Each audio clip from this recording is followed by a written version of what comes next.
सबैजनालाई धेरै धन्यवाद यो छोटो समयमा आइदिनु भयो सबै पत्रकार बारेमा दिनमा म एउटा पोखरेली पहिला त्यसपछि म नेपाली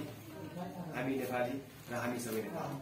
भन्ने चिनाउने योजनाबाट म आफ्नो नेपालको झण्डा बोक्दै नेसनल बडी बिल्डिङमा देश विदेशमा गइरहेको छु र मेरो हातमा सानो पर्छ छ हजुरको सबैको हातमा होला त्यो सबै मेरो एउटा सानो जीवनी मात्र हो यो त्यो छोटकरीमा भन्दाखेरि म यही पोखराको पोखरा पब्लिक स्कुलमा एसएससी उत्तीर्ण गरेँ त्यसपछि मेरो +2 र बीबीएस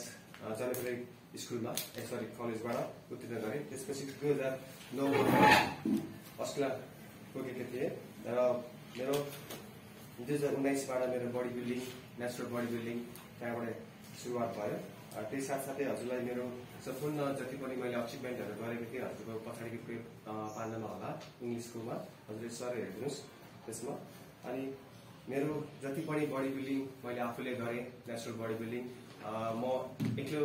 र मेरो परिवारको सहयोगबाट मात्र थियो र यो अब हुने विगतमा जति पनि म गर्दैछु मेरो आफ्नो पर्सनल धारणा के छ भने अबबाट म सरकार तर्फबाट पनि गर्न पाऊँ हाम्रो क्षेत्रीय तर्फबाट गर्न पाऊँ हाम्रो देशकोबाट जान पाऊँ भन्ने मेरो एउटा सानो सरकारलाई एउटा गुहार छ त्यही भन्दै हजुरले केही प्रश्नहरू छ भने मलाई सोध्न हुन्छ थ्याङ्क यू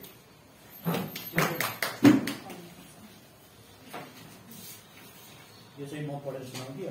पढ्नु पर्दैन आफै पनि पढ्ने हो कि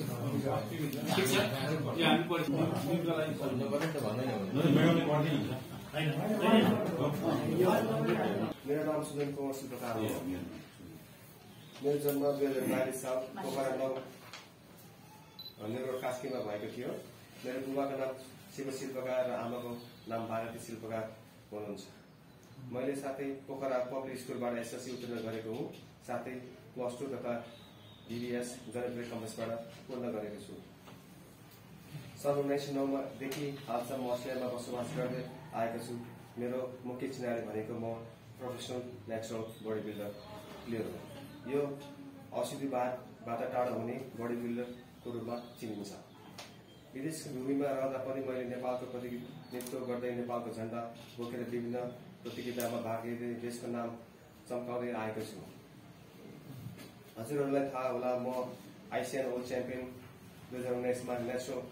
एमेच्योर बडी बिल्डिङ तथा सिडनी डिआरएसी वर्ल्ड च्याम्पियन 2023मा प्रो वर्ल्ड च्याम्पियन हुँ साथै सन् 2023मा न्युजिल्यान्डमा सम्पन्न आइएनबिए च्याम्पियनसिपमा विभिन्न डिभिजनमा एकैपटक 9वटासम्म गोल्ड मेडल जितेको थिएँ विगत 6 वर्षदेखि नियमित रूपमा म नेचुरल बडी बिल्डिङ च्याम्पियनसिपमा भाग लिँदै आएको यहाँ यसबाहेक विभिन्न देशमा पुगेर आफ्नो प्रतियोगितामा साथै उपाधि जित्दै आएको छु अस्ट्रेलियाको सिडनीमा रहँदा मेरो फिटनेस सम्बन्धी पर्सनल ट्रेनरको रूपमा कार्यसम्म गर्दै आएको छु मेरो बडी बिल्डिङको चिनारी म अघि क्रिकेट प्लेयर पनि थिएँ पोखराकै रहँदा पनि मेरो क्षेत्रीय क्रिकेट प्रतियोगितामा भाग लिएको स्मरण छ अस्ट्रेलियामा भइरहेको पनि त्यहाँका विभिन्न सहरमा पुगेर क्रिकेट खेलेको छु सन् 2012मा एनआरआईमै नयाँ क्रिकेट क्लबबाट क्याप्टेनको प्रतिस्पर्धा समेत गरेको छु मेरो उपाधिको परिणाम मेरो लागि मात्र होइन हाम्रो सबैको सहयोग र साथ छ यसै मैले मेरो देश र समुदायको लागि कडा परिश्रम र योगदान गरेको छु भन्ने यहाँसम्म विशेष दिलाउन चाहन्छु जे जति प्रतियोगितामा जहाँ पुगे भाग लिए त्यो सबै आफ्नै खर्चमा गर्दै आएको छु खेलकुद हाम्रो देशको चिनारी विश्वतर्फसम्म पुर्याउन सहज रूपमा मद्दत गर्दछ भन्ने राज्यले हामी जस्ता प्लेयरका लागि पनि अपनाउनु भन्ने मेरो सानो धारणा छ मेरो धर्मपत्नी सोनी गुरुङ शिल्पकार पनि टाइगरडो प्लेयर हुनुहुन्थ्यो उहाँ सेकेन्ड राउन्डसम्म पुग्न सफल भयो यहाँसम्म आइपुग्दा उहाँको निकै ठुलो हात छ सबै कुरा व्यवस्थापन उहाँले गर्दै आउनु भएको छ हाम्रो एक मात्र छोरा छ 10 वर्ष यसकारण पनि टाइगरडो प्लेयर हुनका साथै बडी बिल्डिङ गरिसकेका छन् यसरी हाम्रो परिवारको वातावरण नै खेलमयमा बितेको बनेको छ। हाल नेपाल आउँदा मेरो योगदानको कदर गर्दै नेवा मिसाफुसा कास्की, नेवा सडक सुधार समिति, टोखा नगरपालिका, नेपाल खेलकुद सङ्घ महासङ्घ अन्तर्गत उपत्यका विदेश प्रदेश कमिटी, सार्वजनिक सुगठन